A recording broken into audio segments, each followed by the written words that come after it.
Hey guys, Pete here. This will be my Watchmen Episode 8 trailer breakdown. The episode is titled A God Walks Into a Bar. The God is Dr. Manhattan. The bar is from the scene in the first half of this trailer, and the whole thing is a play on Angela's last name, which is Abar. The reason why doing these trailer breakdowns has been fun is because up until now they've been very generous in packing a lot of info into each one. But this one's different. We have a bunch of different story threads converging on the end game, and in this trailer we only get a look at two scenes. So I'll look at those first, and then after that I'll talk about theories, where things are heading for the other characters as we approach the season finale. This week's trailer opens with the scene of the blue hand reaching down to pick up the Dr. Manhattan mask, which has showed up in several of the preseason trailers. Now we have an idea of what's going on here. This is in fact Dr. Manhattan returning to Earth. It's in Saigon in the US state of Vietnam, and it must have happened in 2009 or sometime before that. The date comes from the medical document for Cal in this week's PD files. It's dated December 23rd, 2009, and we can imagine that this would be when Angela and Dr. Manhattan put their plan in motion to hide him as a normal man. In the next shot, we see him from behind pulling the mask on. In episode 7, we saw that during the BBN celebration, people paint themselves blue to celebrate, and this makes for a perfect opportunity for him to blend into the crowd. He left Earth at the end of the comic, and no one has heard from him since as far as we know, so him showing up on the street in Saigon would be a big deal, akin to like Jesus rolling into town. We see the BBN Day sign in front of him as he puts on the mask. BBN Day is interesting since we can imagine that this would be the anniversary of Angela's parents dying back in 1987. Inside the bar, we find Angela sitting alone wearing her Saigon police uniform. She looks deep in thought and probably sad. Dr. Manhattan approaches and buys 2 beers from the bartender as we hear their conversation and voiceover. As far as what we hear, he starts with, "I love you." Angela responds, "We just met. When did you fall in love with me?" "I was already in love with you before you even saw me." I don't experience the concept of before. This relates to the way Dr. Manhattan experiences time. I'm guessing they're going to give an explanation of this in the episode, so I don't want to get too far off the track and talk about this. For people who never read the comic book, the 4th issue explains it really well as it's from his point of view. Essentially, everything that has happened to him or will happen to him, he can experience all at the same time. So he can jump back and forth through any event that happens throughout his existence. The reason I don't want to get into it too deeply here is that I don't want to spend a lot of time explaining it because, like I said, I do think they will do that on the show this week. But it's something, if you haven't read the comic, to put in the back of your mind that his concept of time is totally foreign to how we experience it. She goes on to say, "So there's no moment." He says moment, and she says a moment when you realized I'm in love. After that line, the voice changes and we hear what we recognize as Cal's voice say, "This is the moment. I just told you that you can't save me and you're going to try anyway."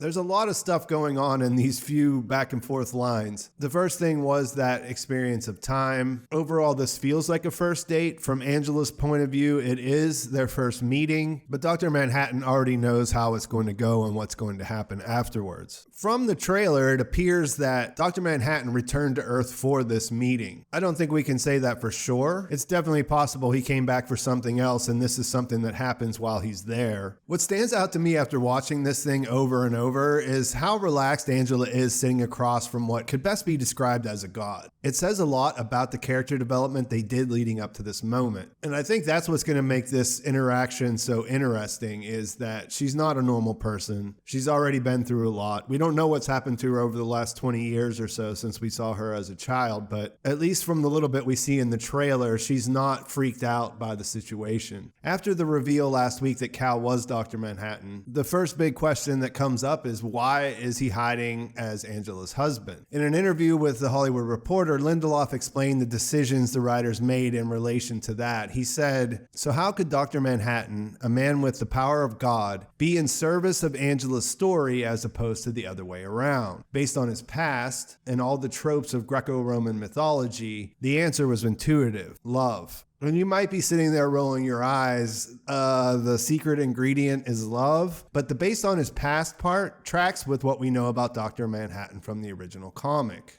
The way he experiences time turns out to be the reason why he loses his interest in humans. To oversimplify it, he's lost the ability to be surprised or be scared or anything else. He basically knows everything that's going to happen and he can't change it. So he's just basically going through the motions of doing the things that he has to do, and this causes the disconnect. I brought this up in my episode recap when Laurie mentions the thermodynamic miracles to Angela, because that is what brought him back to Earth the first time. Part of Adrian Veidt's plan was to get Dr. Manhattan to leave Earth so he could go through with his plan, drop the squid on New York, and save humanity in his mind from the coming nuclear war. Dr. Manhattan goes to Mars at that point. He's there for a while, and he brings Laurie and his connection to her, and the fact that her existence is so statistically improbable. She is a thermodynamic miracle in his mind. That's what gets him to come back to Earth. The website Nerdist wrote a really good write-up about this. I'll put a link to that in the description, along with a link to the Lindelof interview in Hollywood Reporter, so you can get a better idea of where they were coming from when they made these decisions. So yeah, that part tracks for me. The interesting thing, the mystery that's still there, is what brought him to Earth in the first place. How they handle that is what's going to make this either really interesting or where it could possibly miss the mark. I'll come back to that after we talk about this second half of the trailer. In between, there's a bumper that has only 2 episodes left, and we see a flashback to Angela removing the device from Cal's forehead. We see that the real Dr. Manhattan comes back out. And then the second half of the trailer is essentially picking up with the 7th Kavalry showing up at her house. There's a shootout we see, and the only real big question here, I mean, obviously Angela could be killed. It's a gunfight. They wouldn't have any problem with killing her at this point. That just feels unlikely, but the big mystery is, how do these guys plan on stopping Dr. Manhattan? Initially, they thought it was Cal, so are they thinking that they're going to trap him as Cal? And what's going to happen when they find out he's back to his superpowered self? We refer to Dr. Manhattan as a god because he has godlike powers. You can't kill him. So I'm really curious to see if the 7th Kavalry have a plan for catching the actual Dr. Manhattan, or if this whole idea of her waking him up has changed the calculus there. We know they've been stockpiling synthetic lithium watch batteries, and they have a transporter. We don't know if it's part of the plan to catch Dr. Manhattan, or if those items are just related to the contraption they're building at their hideout. The best guess on how they know he was hiding as Cal is that he revealed himself in some way during the White Night. We saw a 7K member standing over Angela with a shotgun, and he's never mentioned later when Crawford is in the hospital with her. I imagine what we don't understand about that night holds the clues to answer that question. How they plan to capture Dr. Manhattan, how they plan to turn Keen into him, and why they keep showing us that they're using equipment with the true logo on it are all things that remain to be seen.